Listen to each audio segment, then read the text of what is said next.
Bonjour à toutes et tous et bienvenue pour cette table ronde tchèque où on va discuter avec des jeunes vaudoises et vaudois. Le 8 mars prochain, on votera au niveau communal pour élire nos autorités, la municipalité et le conseil communal. Et à cette occasion, on a décidé avec Tchèque de réunir des jeunes pour discuter un peu des sujets qui touchent toutes nos communes. Et pour cette table ronde, on va parler de l'opposition ville et campagne. En novembre 2025, la coopérative agricole FENACO révélait son baromètre ville-campagne et on découvrait à cette occasion qu'environ un tiers de la population suisse considère les différences entre ville et campagne comme pesantes pour le pays.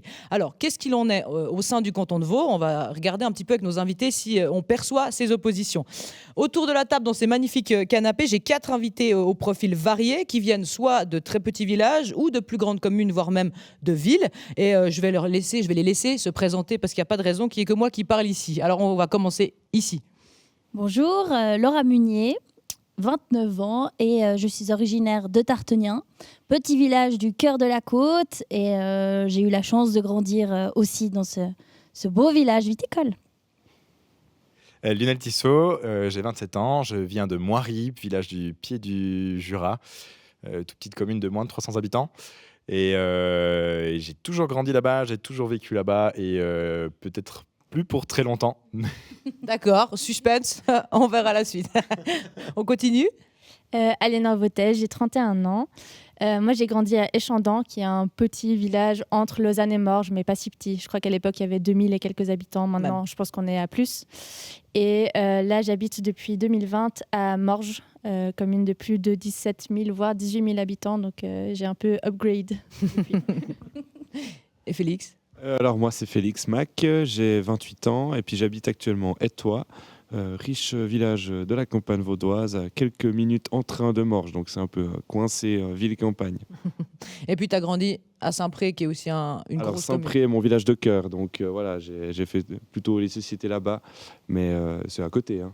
Et Saint-Pré, c'est 6 000 et quelques habitants. 6 000 On n'a pas fait exprès. Il y a les campagnards d'un côté, alors on va pas dire citadins parce que c'est des grosses communes de l'autre, mais c'est pas volontaire. L'idée, c'est qu'on discute un petit peu de cette fameuse étude de la coopérative agricole FENACO.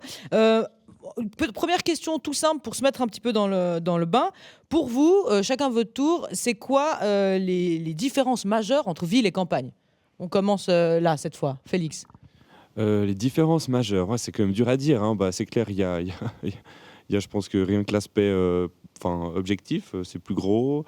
Il y a plus de monde, il y a plus d'activités tout le temps, il y a plus d'offres. Donc voilà, après, je pense voilà, j'ai dit ce que j'ai à dire. Très bien. Aliénor. Oui, alors il y a effectivement l'offre d'activité, l'offre culturelle qui change. Parfois, dans les villages, on peut avoir l'impression, mais à mon avis, c'est une fausse impression. Et le fait que Lionel, qui vient d'un petit village, fasse du théâtre, ça le montre très bien, et les jeunesses, etc. Donc, il ne se passe pas moins de choses dans les villages, mais on peut avoir cette impression. Et puis, la ville, c'est quand même une vie un petit peu plus... occupé, on croise tout le temps plein de gens quand on sort. Enfin, c'est un petit peu une autre atmosphère quand même. Et puis évidemment, il y a des différences politiques aussi, dont peut-être Lionel, tu vas nous parler. C'est bien la transition, Lionel. Avec plaisir. Je rebondis, il y a des grosses différences politiques où je pense que dans une ville, la politique est vachement moins accessible. Et dans le village, elle est toute proche. Parce que, en plus, moi, je suis dans un village de 300 habitants, mais les municipaux, on les connaît tous. Tous les municipaux connaissent presque tous les membres du village, tous les habitants, les habitantes. Ce qui ne sera jamais le cas dans une ville de 5000, voire plus habitants. Et puis, du coup, si on parle de l'accessibilité en engagement ou pour poser des questions, elle est complètement différente entre un village et une commune. Laura, est-ce que tu as encore une ou deux différences majeures entre ville et campagne ? Ils ont tout dit. Non, je partage évidemment leur avis et peut-être j'aurais bien envie de poser ça comme ça, de parler de stéréotypes aussi. Il y a beaucoup de croyances et puis à nous de les déconstruire autant en habitant dans un village ou dans une ville justement, ou plus grande commune. Tu me tends la perche, du coup, c'est quoi comme stéréotype ? Quel stéréotype en particulier ? Rien facile, mais un petit village, un peu les campagnards, les pégreux, voilà. Ça, c'est un truc que toi, on t'a déjà traité de paysan, de paysanne. Je l'ai jamais ça j'ai entendu, mais je l'ai jamais entendu. Mais d'autres, pardon. Mais Tes proches ont déjà entendu, enfin, il y a des gens que tu connais oui, qui à et qui ça puis les arrive. quand même des connaissances limitées, et c'est quand même questionnant. Ouais, je trouve. Donc il y a quand même on sent peut-être des a priori ou des méconnaissances qui font qu'on a des clichés peut-être sur Oui. l'un côté comme l'autre. Comme si dans un plus petit village on manquait de moyens, mais pas de moyens de transport ou comme ça, mais de connaissances en fait, Ouais. d'accès à la connaissance aux nouvelles. Alors c'est intéressant, cette opposition ville-campagne, elle est visible pendant les votations.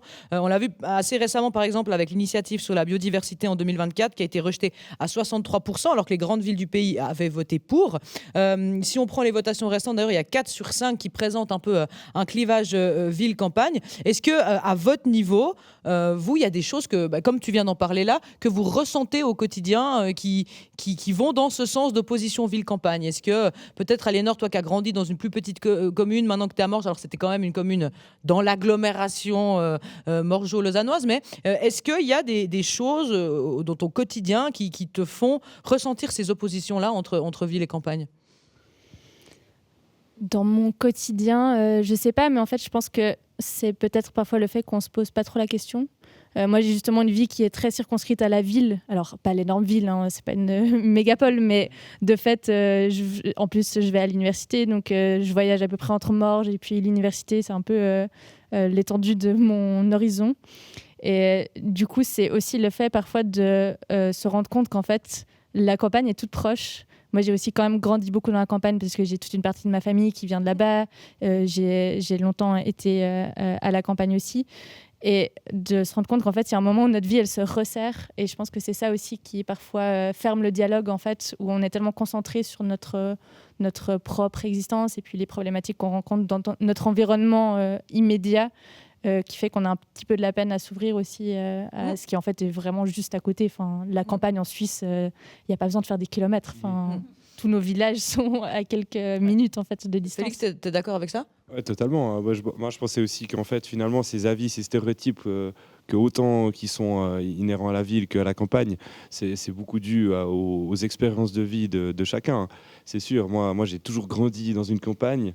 Et moi, personnellement, je me vois mal vivre en ville parce que ce que j'aime, ce que j'ai appris de mes parents, c'est la campagne. C'est pouvoir avoir cette liberté, vite aller se promener, etc. Et puis, nous, on a la chance, c'est qu'avec toi, on est comme très vite en ville. Et puis je me verrais pas du tout le faire. Mais à l'inverse, par exemple, ma sœur qui a grandi la même chose que moi, elle est plutôt citadine dans l'âme. Donc voilà, je suis un peu partagé parce qu'effectivement, je pense qu'il y a les expériences de vie, mais il y a aussi après comment on grandit, quelles sont nos idées, nos convictions. Et ça, je pense que ça fait beaucoup dans cette scission finalement, parce qu'il y a pas que là où on habite, il y a aussi ce qu'on pense, nos valeurs, notre travail, nos amis, notre train de vie qui va faire qu'on va être plutôt de ce côté-là ou plutôt d'un côté. Est-ce que les valeurs et la manière dont on grandit et on est élevé, notre éducation, ça nous fait être plus campagnard ou citadin? Lionel, toi qui avais peut-être eu un pied dans chaque, est-ce que ça a un impact? Justement, moi j'ai eu l'impression de voir que c'était presque plus une question de milieu que de ville ou de campagne. Parce que, pour la petite histoire, j'ai d'abord, après le gymnase, j'ai décidé d'aller faire une école de théâtre. Et mon objectif, c'était de faire ça. Ensuite, il y a eu le Covid. Et puis, c'était une petite école. Donc, différentes choses ont fait que j'ai décidé d'avoir une autre corde à mon arc. Donc, j'ai fait un CFC de mécatronicien poids lourd. Donc, pas du tout la même ambiance. Et en fait, je me suis rendu compte que je retrouvais dans le milieu de la mécanique, autant avec des gens très citadins, certaines choses que je connaissais des jeunesses de la campagne avec des potes ou de la famille agriculteurs, des centres d'intérêt, des opinions ou des envies ou des activités qui pouvaient se ressembler.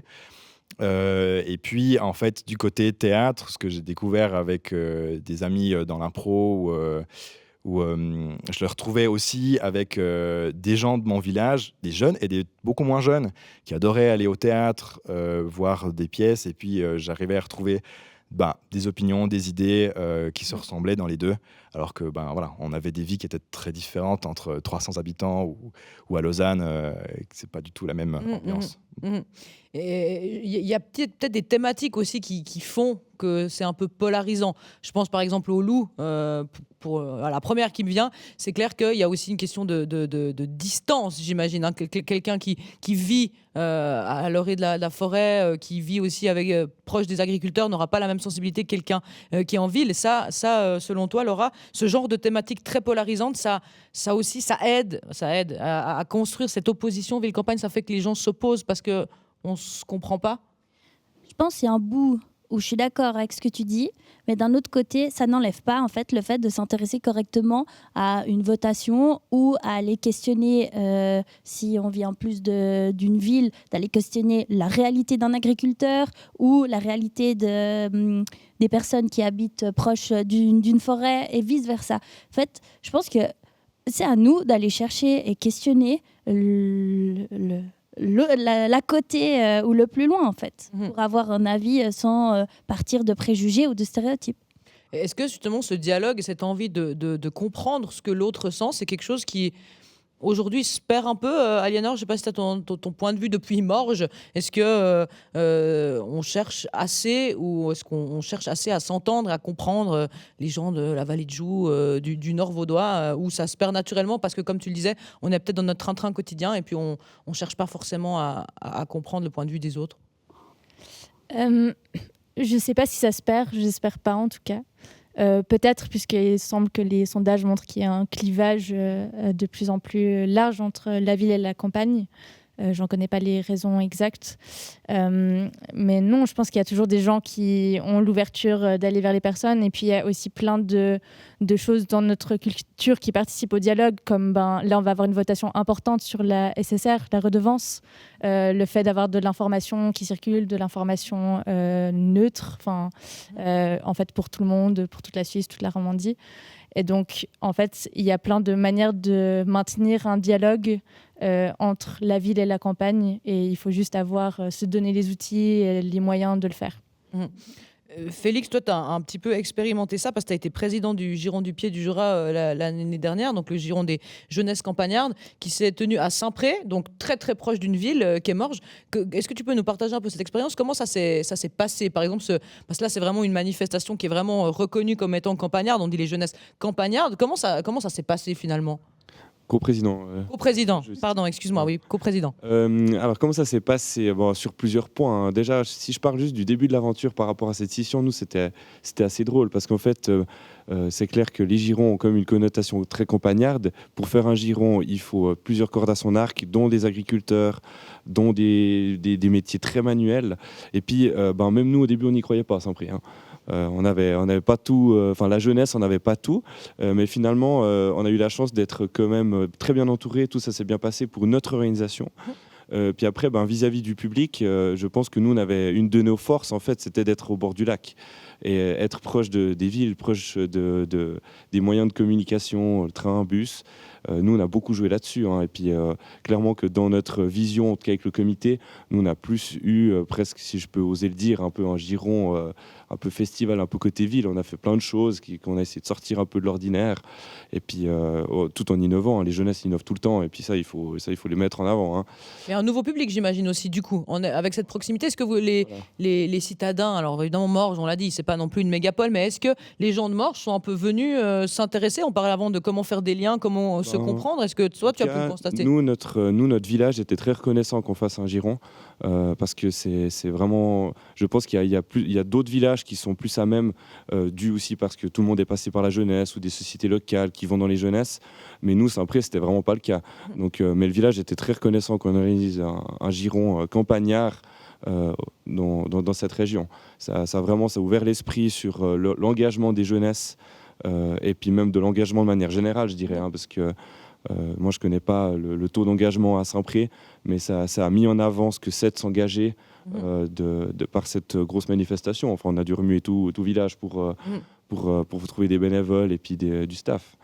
On parle des jeunesses, c'est bien, je fais le lien là-dessus parce que les jeunesses campagnardes, c'est quand même quelque chose on reconnaît, on est fier d'être campagnard, on est fier d'avoir ce côté de nos villages, de représenter nos communes.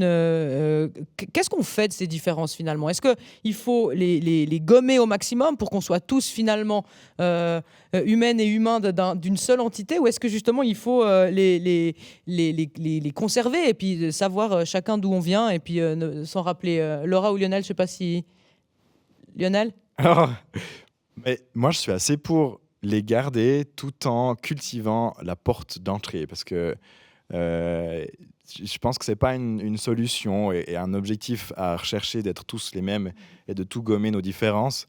Déjà parce qu'on a besoin de se sentir différent pour différentes choses. Je sais qu'en venant d'un village, des fois j'ai l'impression de dire que s'il y a une commune de plus de 1000 habitants, c'est déjà une ville pour moi. Donc en fait, on recherche ce genre de choses, donc on en a besoin. Par contre, je pense que c'est hyper important de garder la porte et puis tout en sachant qui on est, d'où on vient, ce qui compte pour nous, d'accepter qu'il y a d'autres choses et puis de pouvoir les confronter sans avoir peur que ça nous détruise notre identité en fait. Est-ce que finalement, c'est pas ça le problème, c'est la peur que notre identité soit détruite? Ça, c'est... Laura, qu'est-ce que t'en penses? Je peux réagir par rapport à ça en fonction des fusions de communes. Je trouve qu'on ressent ça quand ça parle d'un projet de fusion de communes de plusieurs villages. Comment il va s'appeler ce village, les enjeux qu'il y a, les enjeux vraiment finalement identitaires passent en priorité que peut-être les enjeux financiers ou du vécu législatif. Quoi. Mais voilà. Ouais. Par quel moyen, du coup, on arrive à conserver l'identité sans en faire trop, sans rester sectaire chez soi, en étant notre commune et il n'y a rien qui change, et puis en réussissant à garder ça, mais en continuant à évoluer? J'ai bien aimé le vécu en fait, que Lionel nous a partagé avant, notamment avec ces différents métiers et ces différentes vies finalement que tu as eues ou que tu auras. Et en fait, ça regroupe l'ouverture d'esprit, la capacité de faire des connaissances, de se questionner, de dire que ce que je vis ou ce que je pense, c'est pas la science infuse. En fait, cette capacité à aller chercher l'info et à s'intéresser. Et s'intéresser et s'ouvrir ne veut pas dire que je vais changer fondamentalement.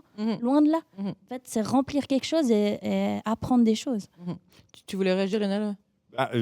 Mais je trouvais très juste. Et puis, chez moi, c'est un même sujet qui me touche énormément, la question de la fusion, dans le sens où on sait que le canton de Vaud avec le canton de Berne ont énormément de communes, et puis le canton cherche vraiment à nous encourager à réduire. J'ai décidé de ne pas me représenter en tant que municipal, et il n'y a personne qui s'est proposé comme candidat, donc il manque une personne pour remplir les 5 postes. Et puis en même temps, on n'a pas forcément l'impression que Morges, qui est une grande ville, fonctionne mal, quoi. Il y a plein d'exemples de fusions qui marchent très bien, mais en même temps on a trop peur, quoi. Puis on est hyper contre. Et c'est vrai que moi j'aurais jamais fini je pense que j'aurais jamais fini municipal, en tout cas pas si tôt, si j'avais été dans une commune plus grande. S'il n'y avait pas eu un conseil général, ça aurait été beaucoup plus compliqué pour moi d'être là où je suis aujourd'hui. Oui, mais il y aurait sûrement eu d'autres opportunités, et puis voilà, c'est toujours...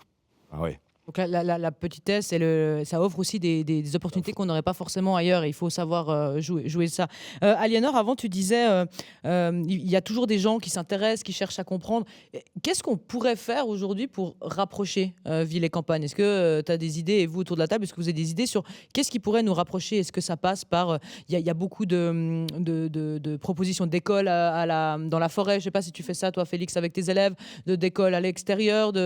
Par quoi on passe, en fait, pour essayer d'atténuer un peu ce fossé qui a l'air de se créer, pour justement faire ce pas et cette ouverture d'esprit, comme tu disais, Laura, vers l'autre? Félix, toi, pour l'école... Alors pour l'école, je pensais là tout de suite, je reviens sur le sujet des manifestations. Moi, je trouve que c'est quand même des belles thématiques qui brassent. On voit, il y a des manifestations comme nous, on a Divinum, qui là, je trouve que ça brasse déjà beaucoup. Salon des vins à Morges, ouais. Il y avait le comptoir à l'époque. Dommage, mais voilà, pour moi, les manifestations, c'est comme il y a eu la fête fédérale de gym cet été, puis c'est des choses qui brassent, quoi. Et puis je pense que ça peut être quelque chose qu'il faut mettre en avant ou que les manifestations doivent mettre en avant pour brasser et éviter cette scission.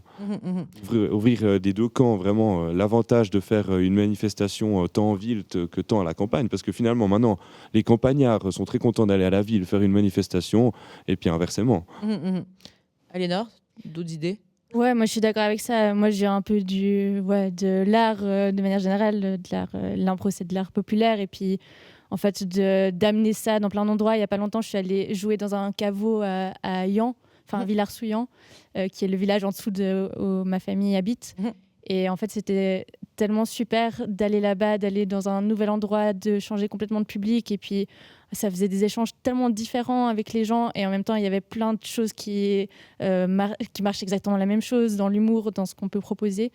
Donc, en fait, juste aller vers les gens, proposer, sortir de son cercle, ça, c'est hyper important. Et puis, il y a aussi plein d'autres choses qu'on peut faire. On peut organiser des débats, on peut juste essayer de se rencontrer autour d'une table. Enfin, voilà, c'est un peu les classiques, mais en fait, c'est ce qui fonctionne. Enfin, faire la fête, ça fonctionne hyper bien. On est tous allés, moi je suis allée à plein de girons aussi plus jeunes, donc en fait c'est ça qui nous permet. Puis comme je disais avant, en Suisse les distances sont tellement réduites, en fait c'est pas du tout un pas énorme d'aller dans la ville ou dans la campagne, quoi. Et puis, les campagnes s'invitent aussi en ville avec, il y a des épiceries locales, il y a les agriculteurs viennent aussi montrer leurs projets dans les écoles aussi. Ça, c'est quelque chose qu'il faut aussi encourager, il faut continuer ça, Lionel.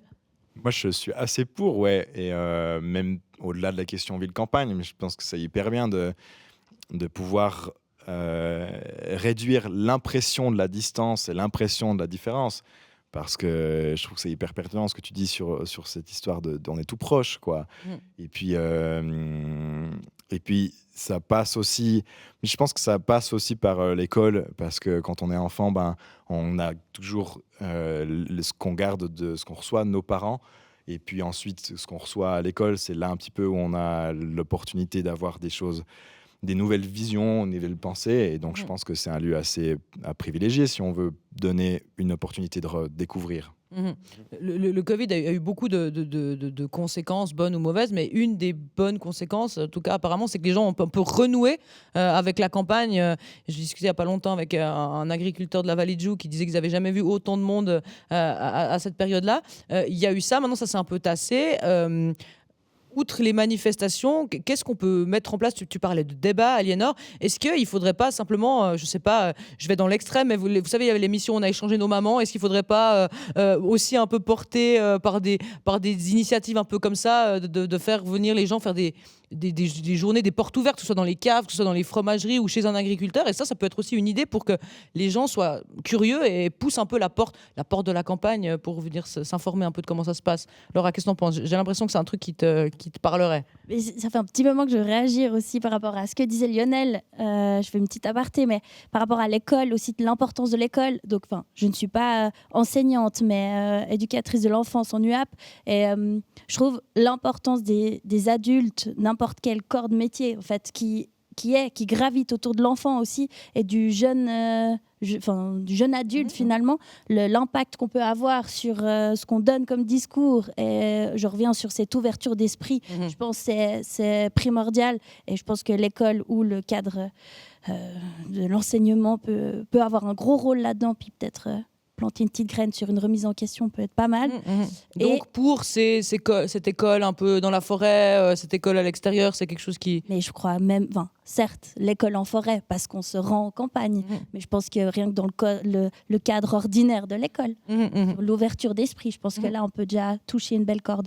Et pour rebondir sur ce que tu disais avant par rapport à l'ouverture des caves, des fromageries, etc., il y a déjà des beaux concepts qui se font au sein du canton de Vaud, notamment les caves ouvertes vaudoises, qui est un bel événement au mois de mai, et mai-juin, week-end de Pentecôte. Et puis... on voit aussi, moi j'ai pu travailler, aider des amis pour ces caves ouvertes vaudoises, on voit que ça brasse du monde, vraiment, et il y a de n'importe quelle personne, il y a autant... Le mélange se fait aussi. Oui, tout à fait. Ouais. Et je pense que c'est des événements assez majeurs où il faut garder.